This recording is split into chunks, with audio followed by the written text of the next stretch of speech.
안녕하세요 여러분, 조신영 변호사입니다.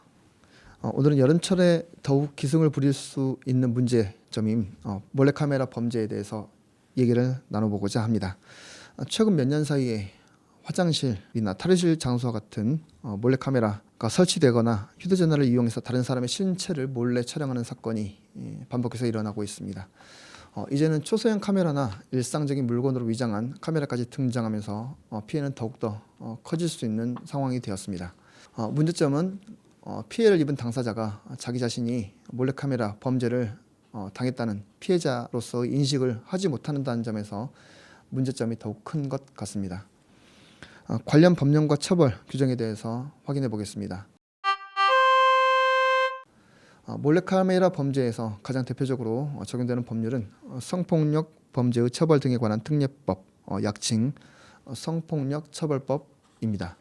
성폭력처벌법 제14조는 카메라나 그 밖에 이와 유사한 기능을 갖춘 기계장치를 이용하여 성적 욕망 또는 수치심을 유발할 수 있는 사람의 신체를 촬영 대상자의 의사에 반해서 촬영하는 행위를 처벌하도록 규정하고 있습니다.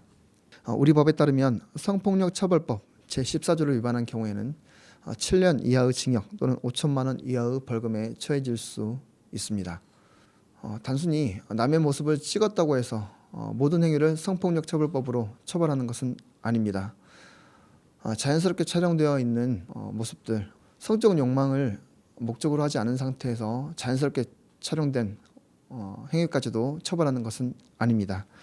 촬영 대상이 된 신체 부위가 성적 욕망 또는 수치심을 유발하는 것으로 볼 수 있는지, 촬영 당시 피해자 의사에 반해서 촬영되었는지 등이 구체적인 판단 기준이 될 수 있습니다.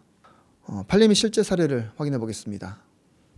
중요한 것은 실제로 촬영을 하지 않거나 사진이 저장되지 않았더라도 처벌 대상이 될 수 있다는 점입니다. 카메라 이용 촬영죄의 보호법익은 인격체인 피해자 자신의 의사에 반해서 성적 대상화가 되지 않을 자유와 함부로 촬영당하지 아니할 자유입니다.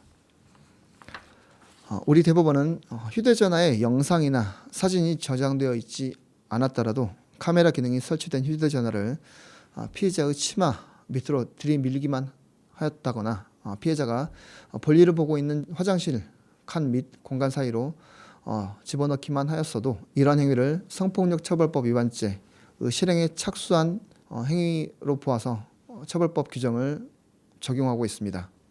실제로 자신이 소지하던 휴대전화의 동영상 기능을 작동시킨 상태에서 화장실 옆 칸 너머로 향하게 하여 볼일을 보고 있던 여성의 모습을 촬영하려고만 하였고 실제로 촬영하지는 않았다고 하더라도 이러한 피고인에 대해서 카메라 등 이용 촬영 미수 혐의가 인정되어서 벌금형이 선고된 사례가 있습니다.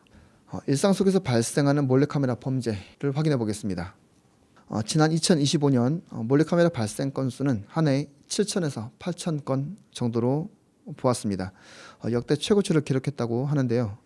발견된 건수만 이러한 것이지 실제로 발견되지 않은 것까지 더하면 훨씬 더 수치는 증가할 것으로 보고 있습니다. 화장실을 따라 들어가서 촬영을 하는 경우도 있지만 초소형 카메라나 위장 카메라를 미리 설치하는 경우도 다수 있을 것입니다. 최근에는 학생들이 주로 이용하는 독서실이나 스터디 카페에서도 몰래카메라가 기승을 부리고 있습니다. 책상 아래에 카메라를 설치하는 악질적인 방법도 등장하고 있습니다. 위장 카메라나 초소형 카메라를 누구나 쉽게 구할 수 있다는 점이 문제점의 시발입니다.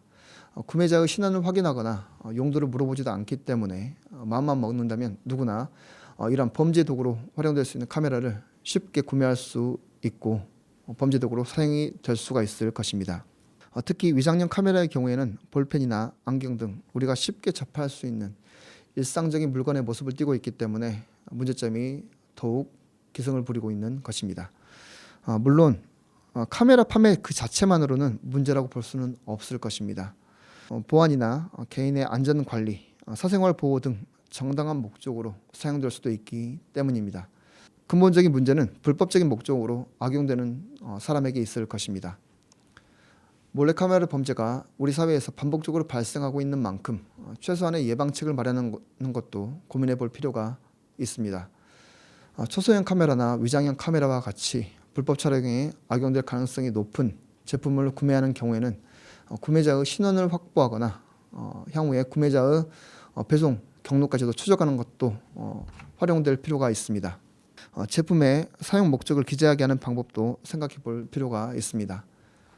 누구나 아무런 제한 없이 쉽게 구입할 수 있는 환경이 주어진다면 범죄에 악용될 가능성도 있습니다. 따라서 적어도 불법적인 사용을 어렵게 만드는 사회적 제도적인 대응 방안, 장치도 마련하는 것이 필요할 것입니다.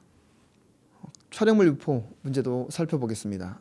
성폭력처벌법은 불법으로 촬영한 문제뿐만이 아니라 그 촬영한 영상을 불법으로 유통하거나 복제물을 반포, 판매, 임대, 제공하는 경우에도 처벌 규정을 두고 있습니다.